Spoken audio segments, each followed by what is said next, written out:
тележурналисту попасть в хорошие руки телережиссера, талантливого, креативного, это уже 100% успеха. Телевидение – это прежде всего режиссер. Режиссер-постановщик, от которого зависит конечный итог. Естественно, он требовал у молодых, сегодня они до сих пор, некоторые из них работают здесь, на телевидении, он требовал прежде всего профессионализма. Понятно, что главный режиссер, все исходит из него. Вот он рождает в себе.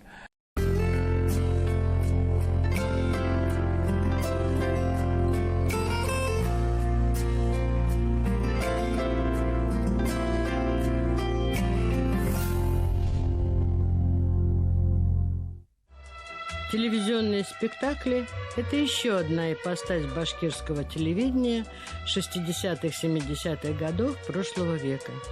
Помню, какое впечатление на меня, тогда еще школьницу, произвела «Варшавская мелодия» с Владимиром Волковым и Гулей Мубаряковой. Спектакли эти пользовались всенародной любовью, письма с просьбой их повторять приносили мешками. Они выходили в прямом эфире, что отнюдь не влияло ни на качество, ни на сложность.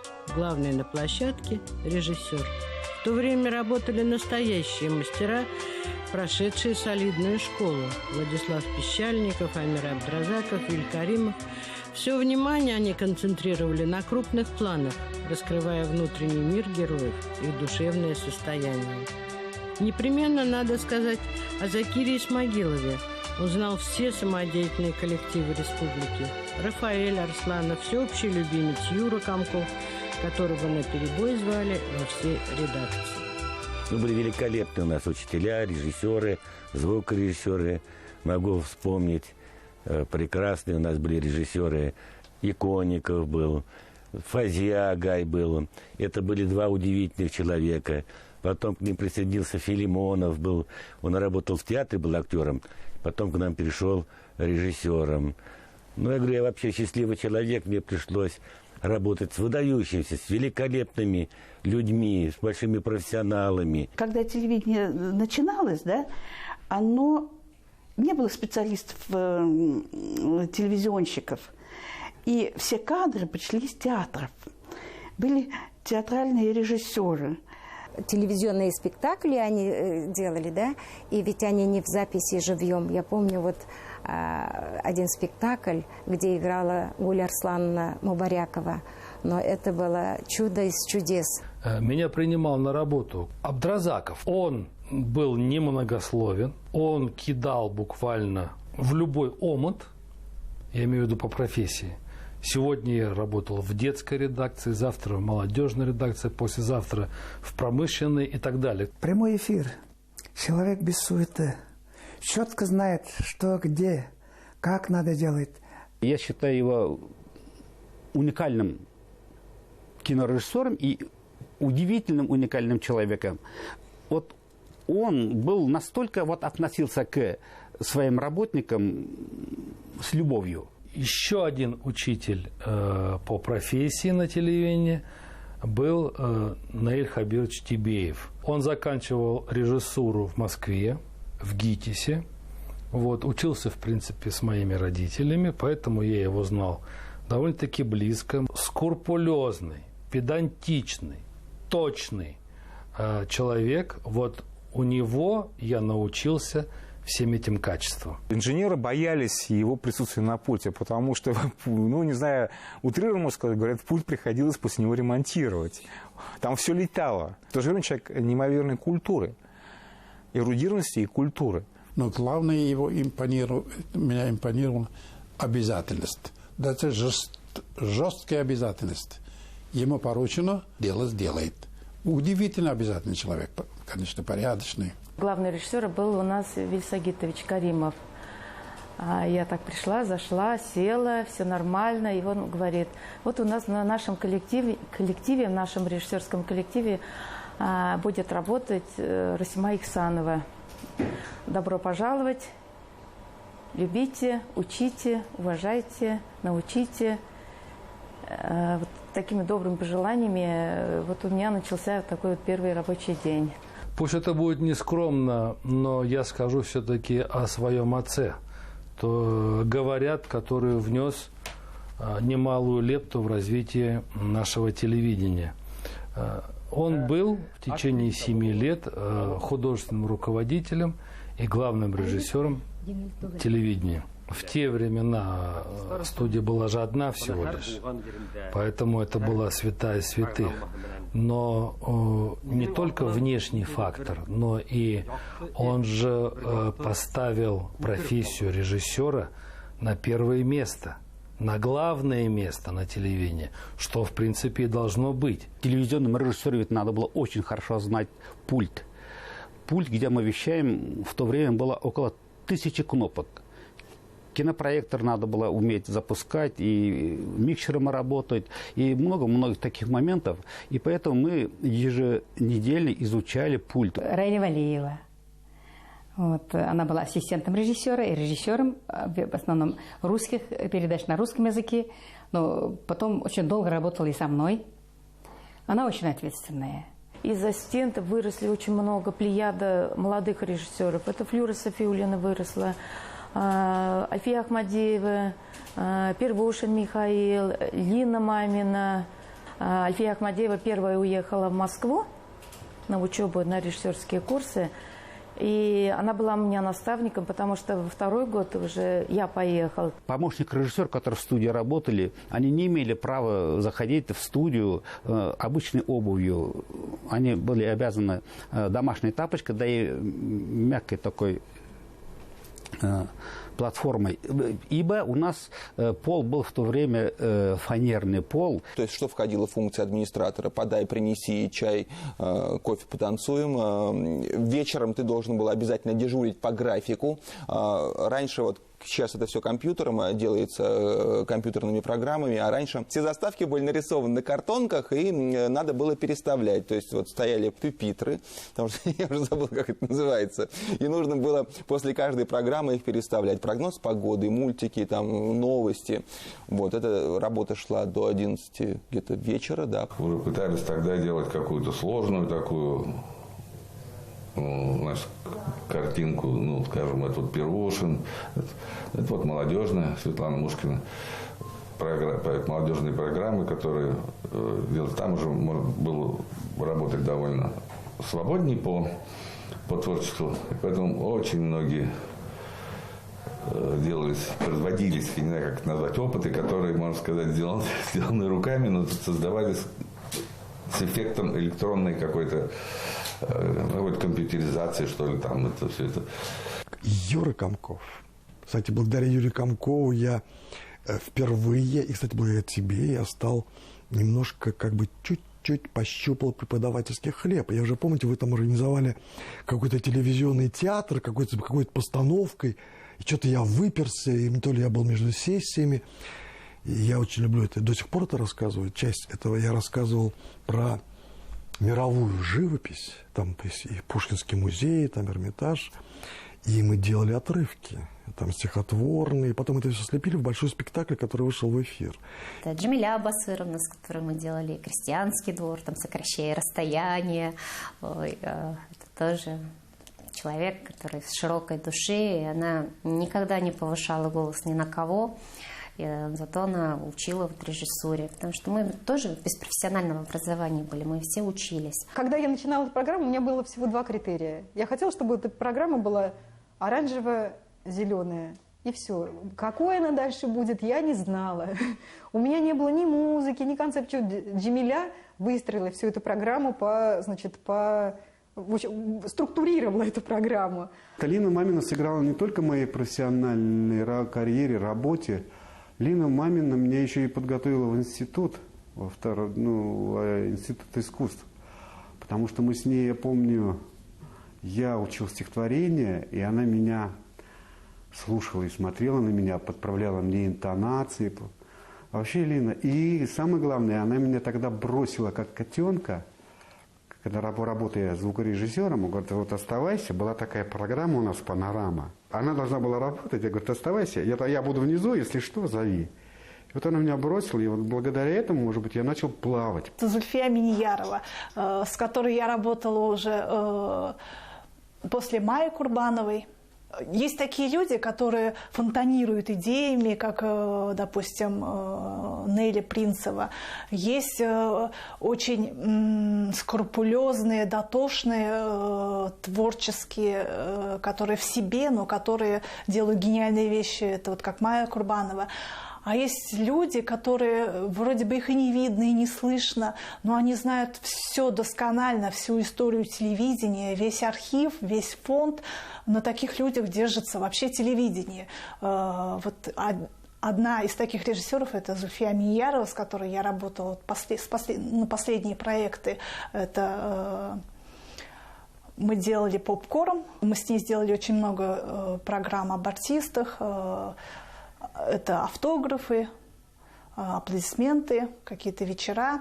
Вот я хочу сказать, что это человек надежнее, которого, наверное, очень, практически нет. Человек, который может найти любой кадр, любого человека, любую фотографию и закрыть вообще такой бредовый текст, который сам напишешь, допустим, да, сама напишешь и думаешь, а чем это закрыть? Зульфия это найдет и предложит. Мне хочется отметить и Луизу Коряковцеву. Она, конечно, очень скрупулезно относилась к своему материалу. Она и работала ведь и режиссером, и автором программ «Луна утренняя», помню. И на одном из даже телевизионных фестивалей наша работа заняла первое место. Этот телефестиваль назывался «Вся Россия». Он проводился в Москве. «Голубой огонек», режиссер-постановщик Игорь Верещак, художник-постановщик Паша Панов, оператор-постановщик Саша Анисимов.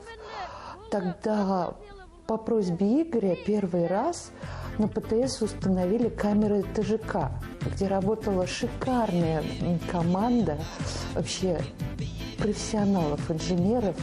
Валера Изерский, Володя Житков, операторы Рамиль Хайрулин, по-моему, еще тогда Анатолий Семенов. Когда я пришла, мы начали работать с Велюрой Давлетовой, и вот практически вся концепция этой передачи была придумана ею. Вот эта знаменитая картина, которая была на заднем фоне, вот этот зеркальный стол с Павлом Санычем, они вдвоем все это придумали. Это когда передача транслировалась на канале «Мир» год, все спрашивали, кто это придумал, чья это задумка оформить именно так студию. Сейчас она очень известный документалист.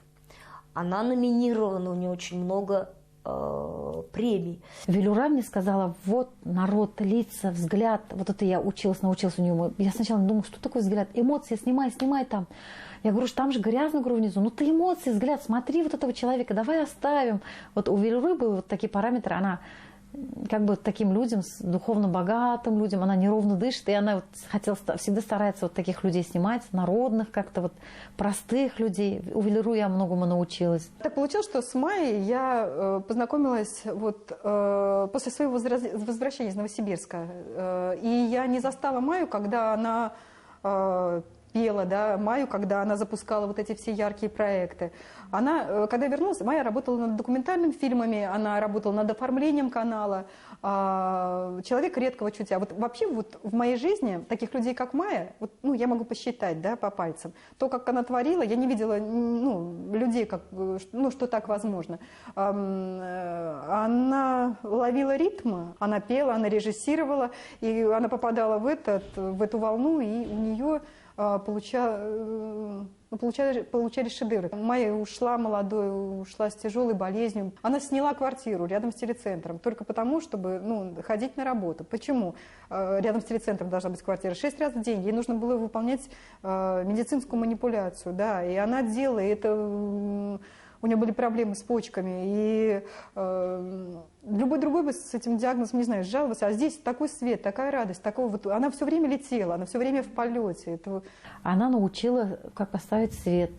Она научила эстетикам кадров. Где кадр лишний, где кадр нужный, где важный. Майка – это человек, который даже самые страшные трудности в своей жизни всегда вот с оптимизмом встречала. Я таких людей вот даже никогда в жизни больше не видела. И понимаю, что вот война – это подарок для башкирского телевидения, потому что при ней было создано вот столько всего, которым мы до сих пор пользуемся. Да? Это даже проект «Учу башкирский язык» анимированный, это было сделано мной. И ее уже давно с нами нет, а проект до сих пор существует, работает. Режиссер, он должен учиться всегда. И даже на тех подсказках, которые вроде бы ему говорят молодые совсем люди. Булат Каримов, я с ним снимала ток-шоу. Четко у него все расписано. В это время стендап, вот это время гостей, не дай бог, то вот там на несколько минут он говорит: Рита, все. И точь-в-точь ток-шоу идет 50 минут, мы час 15 снимали. Я боялась его как-то и укладывалась в это время, как он указал. А если была бы с другой с кем-нибудь, я там на 2 часа могла бы тянуть этот проект. Болтала, думала, на монтаже уберу. А он меня научил как-то снять проект монтажно. Потом я благодарна очень Нелли Принцевой. Меня учила, как самой как бы вести проект, как улыбаться, как играть на камеру, вот как организовать массовые проекты, сколько камер должно быть, как снимается, как подсъемки, какие эмоции снимать. Вот очень благодарна Принцевой. Наш же режиссер, который очень активная, креативная, с ней можно было сделать любой проект, она внимательно тебя выслушает, направит в нужное русло. И вот ее энергии, бешеного темперамента хватало на всех нас. Режиссер Зульфия Кулдавлетова, с которым мы даже пытались сделать какие-то вот музыкальные вещи, клипы. Клипами это сейчас назвать, наверное, нельзя, но какие-то музыкальные номера с молодыми ребятами. Вот что отличает режиссеров того поколения, они всегда относились к работе спокойно, они понимали, что даже в сложной ситуации нужно будет найти такие подходы, которые ранее не использовались, приемы, чтобы это было интересно. Профессионально записанная фонограмма, качественно сведенный звук, правильная расстановка микрофонов, музыкальное и шумовое оформление передач, фильмов – все это зависит от звукорежиссеров.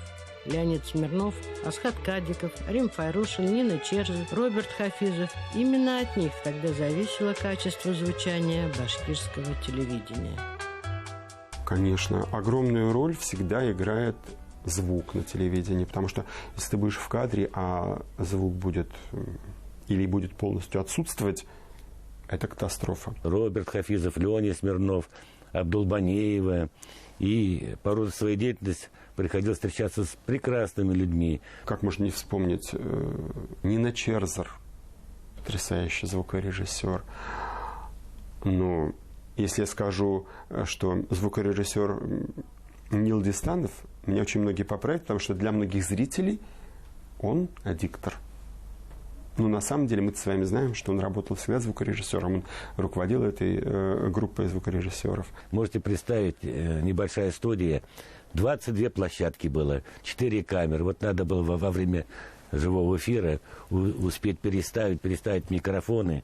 Было 2 журавля, и пришлось и ползать, бегать, чтобы не попасть в кадр. В общем, все это было совсем не так, как сейчас, когда достаточно нажать кнопку на компьютере. В общем, все было совсем по-другому. Там была аналоговая техника, сейчас уже цифровая. У нас оборудование было Ту-600 с такими курбелями. Надо было запускать еще, вы знаете, с магнитофонами мы работали совместно. Одной руки пальцев не хватало. Запускаешь магнитофон. Нажать надо было кнопку, фиксаторы. Потом вывести звук. Но сейчас это блеск. Это вообще сказка. Можно сделать любой звук. Коррекции очень хорошие. Много всяких интересных спецэффектов можно создать. Я работала ассистентом звукорежиссера. Главным звукорежиссером в то время был Асхат Фатехович Кадиков. Потрясающие профессионалы, уникальные женщины. Нажия Инсафовна Сайфуллина, Памира Мансуровна Абдулбанеева. Файрушин. Он был такой седой, с такой шевелюрой. И мы его называли, из мультика персонаж Лев Чандр. Из последних моих работ была «Кинзя», «Желтоухий». И более 30-40 спектаклей, очерков. Снимали вот и конкурсные передачи с Любимовой. Где-то даже на зарубежных занимали. Вот бронзовую медаль взяли в Румынии. Мы рисуем и поем. Ну и много других призов. Когда пришла, училась, изучала, что такое магнитофон, СТМ, заправлять пленку. Все новостные программы и новости, и все записи мы озвучивали как бы в прямом эфире. Я хочу сказать про людей, которых я встретила в те времена. Ленечка Смирнов, да, Леонид Леонидович. Но он интересно работал, он вообще в основном озвучивал программы симфонической музыкой. У него было интересно очень получить опыт вообще, научиться работать. Я вот сейчас Леню Смирнова с теплотой вспоминаю, Асхада Кадикова. Мы с ним друзья были, хорошие такие, не разлей вода в свое время. Вообще я благодарен очень сильно многим людям, с которыми я столкнулся в этой жизни, потому что эти люди как бы меня направляли, не управляли, а направляли. Вот это тоже очень важно.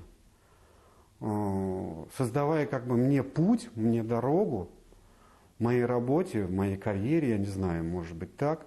Это Лина Мамина, Павел Панов, Нурулин, Рена.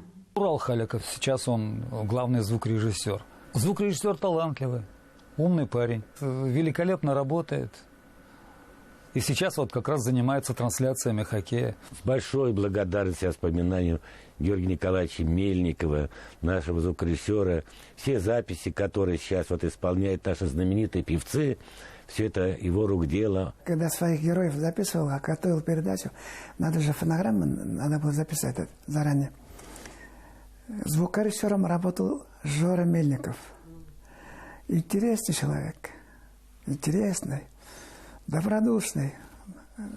Записывал хорошо. Дядя Жора, звукорежиссер Мельников. Я садился, ему помогал заряжать пленку, нажимать. Тогда же автоматики не было, ничего не было. Я ему пленку помогал заряжать. Я расставил микрофоны